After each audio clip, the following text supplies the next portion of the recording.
नागपूर उपशहराध्यक्ष तुषार गिरे यांच्या नेतृत्वात वारंवार निवेदन देऊन विनंती करूनही महानगरपालिकेच्या अधिकाऱ्यांना सिंहगड जयप्रकाश नगर येथील नागरिकांच्या भावना कळत नसेल व अवैध चिकन मटन मार्केटच्या दुकानाशी लक्ष्मीनगर झोन क्रमांक 1 चे अधिकारी व कर्मचारी यांचे काही लागेबांधे असतील तर आजपासून 1 आठवड्याचा अल्टिमेटम देतो।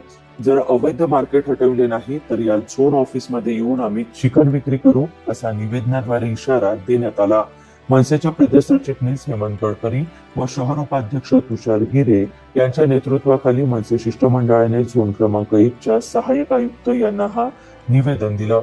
गेल्या अनेक वर्षापासून खामला सोनेगाव मार्गावरील जयप्रकाश नगर व सहकार नगर प्रारंभी अवैध चिकन व मटन मार्केट मनपाच्या आशीर्वादाने सुरू आहे। हे मार्केट फुटपाथवर असून या अवैध दुकानासमोर बेवारस कुत्र्यांची फौज उभी असते, त्यामुळे परिसरात दुर्गंधी सोबतच सतत होणारे अपघात, काही वेळा भीषण अपघात होऊन लोकांना अपंगत्व आले। तरीही मनपाच्या लक्ष्मीनगर झोनने या गंभीर विषयाकडे दुर्लक्ष केले आहे।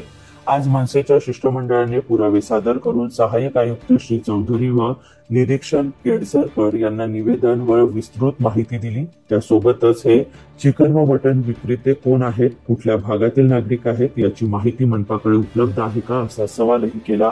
शिष्टमंडळात महाराष्ट्र राज्य सरचिटणीस हेमंत गडकरी, राज्य उपाध्यक्ष सचिन धोटे, नागपूर शहर उपाध्यक्ष तुषार गिरे यांच्यासोबत अनेक पदाधिकारी व कार्यकर्ते प्रामुख्याने उपस्थित होते।